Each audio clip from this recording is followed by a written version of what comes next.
അതായത് ഒറീസയിൽ ഒരു cyclone 1999 and വേറൊരു earth 2001 earth. Indian Ocean tsunami വന്നു, 2004 ഒരു സുനാമി വന്നു.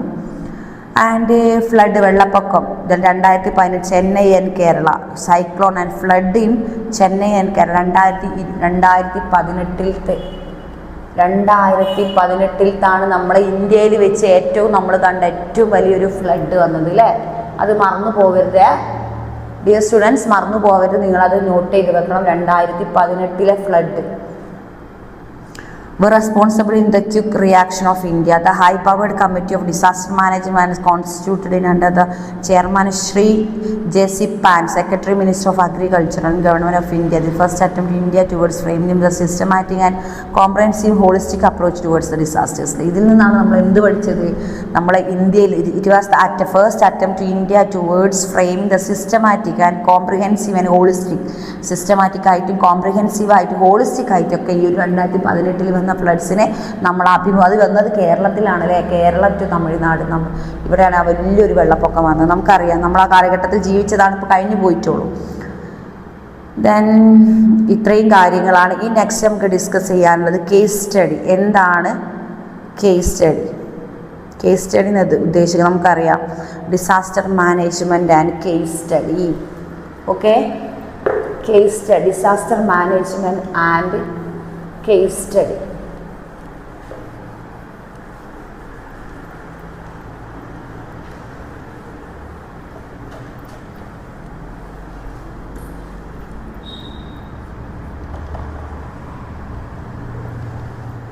disaster management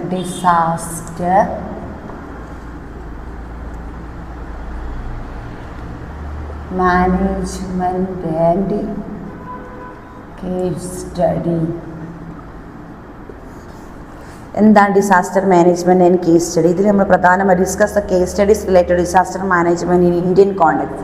ഇതിൽ മെയിനായിട്ട് പഠിക്കാൻ Indian context related to Indian context. Okay, related to India. First is the related to India and main the cyclone. ഒരു സൈക്ലോൺ വന്നു എവിടെ? Odisha supper cyclone SYCOLNE 1999. ഇതിന് നമ്മൾ എന്ത് പറയുന്നു? ചുഴലിക്കാറ്റ്. സൈക്ലോൺ വന്നു എവിടെ? 1999. ഒരു കേസ് സ്റ്റഡി മീൻസ് എവിടെയൊക്കെ എന്തൊക്കെ നടന്നു എന്നാണ് ഈ ഒരു പാഠം നമ്മൾ പഠിക്കുന്നത്. എവിടെയൊക്കെ എന്തൊക്കെ പ്രശ്നങ്ങൾ, ഫ്ലഡ്, കൊടുങ്കാറ്റൊക്കെ വന്നത്. സൈക്ലോൺ ആണ് വന്നത്, അതായത് ചുഴലിക്കാറ്റ്. Next and Odisha state disaster management, അത് OSDMA, Odisha state disaster management. എന്താ?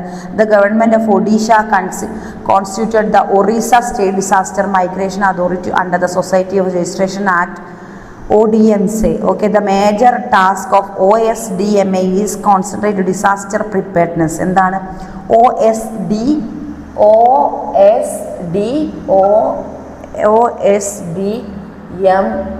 ഇതാണ് ഇതിന് വേണ്ടിയിട്ട് മാനേജ് ചെയ്യാൻ അവരുണ്ടായ ഒരു പ്ലാനിങ് കമ്മീഷനാണ് OSDMA. അതായത് ഡിസാസ്റ്റർ മാനേജ്മെൻറ്റ് ആൻഡ് കേസ് സ്റ്റഡിയിൽ നമ്മൾ എവിടെയൊക്കെ ഏതൊക്കെ വർഷം എവിടെയൊക്കെ രാജ്യങ്ങൾ എന്താ നടന്നെന്നുള്ളൊരു കേസ് സ്റ്റഡിയാണ്. ആ കേസ് സ്റ്റഡിയിൽ റിലേറ്റഡ് ടു ഇന്ത്യ. സൈക്ലോൺ വന്നത് എവിടെയാണ്?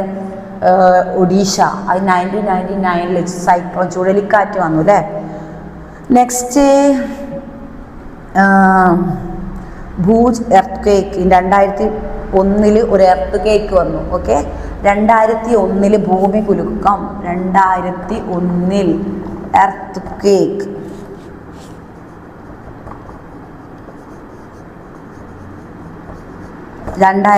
ഒരു ഭൂമി കുലുക്കം വന്നു. നെക്സ്റ്റ് ഇതിൽ നമുക്ക് the Indian Ocean tsunami. Tsunami വന്നത് എന്നാ? സുനാമി എന്ന് എഴുതി വെച്ചാൽ TSUNAMI സുനാമി. 2004 സുനാമി വന്നത്. Okay, the Indian ഓഷനിൽ. എവിടെ വന്നത്? ഇന്ത്യൻ ഓഷ്യനിൽ. ഇന്ത്യൻ ഓഷ്യനിലാണ് സുനാമി വന്നത്. അപ്പോൾ നമ്മൾ പറഞ്ഞുകൊണ്ടിരിക്കുന്ന പോയിന്റ് ഒരു കേസ് സ്റ്റഡി. നമ്മുടെ ഇന്ത്യയിൽ വന്ന ഓരോരോ വർഷത്തിൽ എവിടെയൊക്കെ എന്തൊക്കെ സംഭവിച്ചു.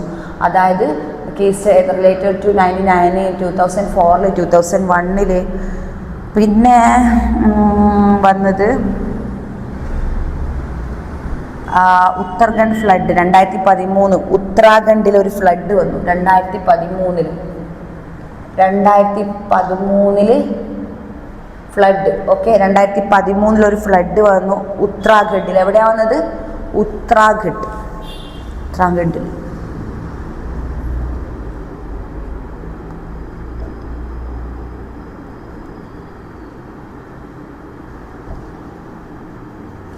ഉത്തരാഖണ്ഡിൽ ഒരു ഫ്ലഡ്, വെള്ളപ്പൊക്കം വന്നു. ഓക്കെ,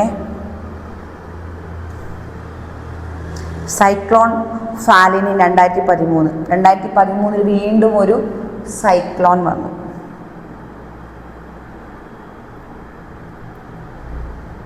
ഓക്കെ, വീണ്ടും ഒരു സൈക്ലോൺ വന്നു. നെക്സ്റ്റ് പിന്നെ എന്താ വന്നത്? ഇത്രയും പ്രധാനമായിട്ട് നമുക്ക് പഠിക്കാനുള്ള ഇത്രയും സംഭവങ്ങളാണ് വന്നത്. അത് നിങ്ങൾ മറന്നു പോകരുത്. ഓരോ 2013 തന്നെ 2 ഉത്തരാഖണ്ഡിൽ വന്ന ഫ്ലഡ്സ്, അതായത് the state Uttarakhand and the adjoin area received heavy rainfall during 14th and 17th June 2013. ജൂണിൽ ഒരു ഹെവി റെയിൻഫോൾ ആണ് ഉത്തരാഖണ്ഡിൽ വന്നത് കേട്ടോ. ഇവിടെ വന്നത് ഒരു ഹെവി റെയിൻഫോൾ, ഭയങ്കരമായിട്ട് മഴ വന്നത് ഉത്തരാഖണ്ഡിൽ. ഓക്കെ, മഴ വന്നു. ആ സമയത്തിന് എന്ത് ചെയ്തു? മഴ വന്നതോടുകൂടി ഭയങ്കരമായിട്ട് വെള്ളപ്പൊക്കം വന്നു, ജനങ്ങൾക്ക് അതിജീവിക്കാൻ കഴിയാതെ പോയി. അപ്പോൾ നമ്മൾ ഈ ഒരു ഫ്രെയിമിൽ ഡിസ്കസ് ചെയ്തുകൊണ്ടിരിക്കുന്നത് disaster management and case study. ഏതൊക്കെ വർഷം എവിടേക്ക് എന്തൊക്കെ നടന്നു, അതെന്തായിട്ടാണ് വന്നത്, ഏതൊക്കെ ദുരന്തങ്ങളായിട്ടാണ് നമ്മൾ അഭിമുഖീകരിച്ചതെന്നാണ്. അതിൽ നമ്മൾ ഫസ്റ്റ് നമ്മൾ പറഞ്ഞു, എന്താ പറഞ്ഞത്, റിലേറ്റഡ് ടു ഇന്ത്യയിൽ വന്നത് അല്ലേ, സൈക്ലോൺ. അതിന് മലയാളം മിസ് ജസ്റ്റ് ഇവിടെ എഴുതിയത് ചുഴലിക്കാറ്റ് എന്നാണ്, നിങ്ങൾ മറന്നുകൊണ്ട. 1999 വന്നു അല്ലേ, റിലേറ്റഡ് ടു ഇന്ത്യയിൽ വന്നതാണ് നമ്മൾ ഡിസ്കസ്. നമ്മുടെ ഇന്ത്യയിലെ കേസ് സ്റ്റഡിയാണ്, അല്ലാതെ ഇൻ്റർനാഷണൽ കേസ് സ്റ്റഡി അല്ല, ഇന്ത്യയിൽ വന്നതാണ് പറയുന്നത്. Next tsunami. സുനാമി എന്ന് എഴുതുമ്പോൾ സ്പെല്ലിങ് ശ്രദ്ധിക്കണം, ടി ഉണ്ട്, മറന്നു പോകരുത്. എക്സാം എഴുതുമ്പോൾ ശ്രദ്ധിക്കുക. 2004 ഇന്ത്യൻ ഓഷ്യനിൽ വന്നൊരു സുനാമി. നെക്സ്റ്റ് 2001 എർത്ത് വന്നു അല്ലേ, അതായത് ഭൂമി കുലുക്കം വന്നു. പിന്നെ 2013 രണ്ട് ഡിസാസ്റ്റർ വന്നിട്ടുണ്ട്. First is cyclone. അതെവിടെ വന്നത്? Cyclone and flood. രണ്ടും ഉത്തരാഖണ്ഡിലാണ് വന്നത്. അതായത് ഹെവി റെയിൻഫോൾ ആണല്ലോ, നിങ്ങൾക്ക് അറിയാമല്ലോ അല്ലേ, ഹെവി റെയിൻഫോൾ ആകുമ്പോഴാണ് വെള്ളപ്പൊക്കമായിട്ട് മഴ കൂടുതൽ വരുമ്പോൾ വെള്ളം എങ്ങോട്ട് കരയിലേക്ക് ഒഴുകുന്നു, ജനങ്ങൾക്ക് ജീവിക്കാൻ പറ്റാതെ ആവുന്ന സാഹചര്യം. Okay, that's flood. Then 2013 flood വന്നു ഉത്തരാഖണ്ഡിൽ. അതേപോലെ തന്നെ സൈക്ലോണും വന്നു. സൈക്ലോൺ പിന്നീടാണ് 2013 ഒരു വർഷത്തിൽ തന്നെ ഭയങ്കരമായിട്ട് പ്രശ്നങ്ങൾ വന്നൊരു സംസ്ഥാനമാണ് Uttarakhand. Okay. Then tsunami, cyclone, earth. ഇത്രയും കാര്യങ്ങളാണ് നമുക്ക് ഈ കേസ് സ്റ്റഡിയിൽ. പ്രധാനമായത് heavy rains and flash flood of massive landslide June 2013. ഈ 2013 പറ്റി ഒരു എസ്സേ എന്തായാലും നിങ്ങൾക്ക് എക്സാമിന് വരുന്നതാണ്. കാരണം ഈ ഉത്തരാഖണ്ഡ് റിലേറ്റഡ് ഇത് സൈക്ലോൺ ആൻഡ് ഫ്ലഡ് എസ്സേ നന്നായി കംപ്ലീറ്റ് ചെയ്യുക. നേരത്തെ മിസ് വായിച്ച പോയിന്റ്സ് ഒക്കെ നിങ്ങൾ നോട്ട് ചെയ്തെന്ന് വിചാരിക്കുന്നു. Okay, next the following are the major lesson learn from this disaster. നമുക്കൊരു ഡിസാസ്റ്റർ നമുക്ക് പഠിക്കാൻ കുറേ കാര്യങ്ങളുണ്ടാവും അല്ലേ. കാരണം നമ്മൾ മനുഷ്യൻ ഭൂമിയെ മൊത്തം എക്സ്പ്ലോയിറ്റ് ചെയ്യുമ്പോഴാണ് പ്രകൃതി നമുക്ക് തിരിച്ചടിക്കുന്നതാണ് ഈ ഡിസാസ്റ്റർ എന്ന് പറയുന്ന സംഭവങ്ങൾ. അപ്പോൾ നമുക്ക് അതിൽ നിന്ന് പഠിക്കാനും പ്ലാനിങ്ങും ഗവൺമെൻറ് നാഷണലായിട്ടും ഡിസ്ട്രിക്ട് ലെവലായിട്ടും പഞ്ചായത്ത് ലെവലായിട്ടും ജനങ്ങൾ അവയർനെസ് കൊടുക്കുന്ന പദ്ധതികളായിട്ടും എല്ലാം നമ്മളൊരു കേസ് സ്റ്റഡിയിൽ മൊത്തം ഫസ്റ്റ് ഇൻട്രൊഡക്ഷൻ നമ്മൾ കവർ ചെയ്ത് പോയി. അത് ശ്രദ്ധിക്കുക. The need of district implementation of the flood plain sumo factor regulating constructions with the flood and plain of the river. അതായത് റിവർ നമ്മളെന്താ പുഴയിൽ നിന്ന് മണൽ വാരുന്നു, പിന്നെ മണ്ണിടിലിക്കാൻ മുകളിൽ പോയി മണ്ണ് വാരുന്നു, അപ്പം മണ്ണിടിച്ചിൽ സ്വാഭാവികം. അപ്പം നമ്മൾ ഇതുവരെ പറഞ്ഞ എക്സാമ്പിൾ വീണ്ടും ഒന്നുകൂടി റിപ്പീറ്റ് ചെയ്യുകയാണ്. കാരണം വയനാട് വന്നത് ഇപ്പോഴും ഊഹാപോഹങ്ങളാണ്. ശാസ്ത്രീയപരമായിട്ട് നമുക്ക് തെളിവുകളോ പ്രൂഫ്സ് ഒന്നും ഇല്ലെങ്കിലും ഇനി ആ ഒരു ഗവേഷകർ കണ്ടെത്തിയില്ലെങ്കിൽ പൊതുവെ എന്താ നമ്മൾ പറയുക, അതിന് മുകളിൽ മണ്ണൊക്കെ വാരിയിട്ടുണ്ട്. അത് പക്ഷേ മണ്ണിടിച്ചിലായിട്ട് ഉരുൾപൊട്ടലായിട്ടൊക്കെ വന്നത് എക്സാമ്പിൾ അത് തന്നെ നിങ്ങൾക്ക് എക്സാമ്പിളായിട്ട് എഴുതാം. Okay, land slide risk mapping of completed the priority of development and enforcement guidelines and regulations. അവർ ഗൈഡ് ലൈൻസ് കൊടുക്കുക. ഓക്കെ, എല്ലാ അവയർനെസ് ആൻഡ് ഗൈഡ് ലൈൻസ് കൊടുക്കുക എന്നാണ് ഇതിൽ ഏറ്റവും വലിയൊരു ഉത്തമമായ മാർഗം.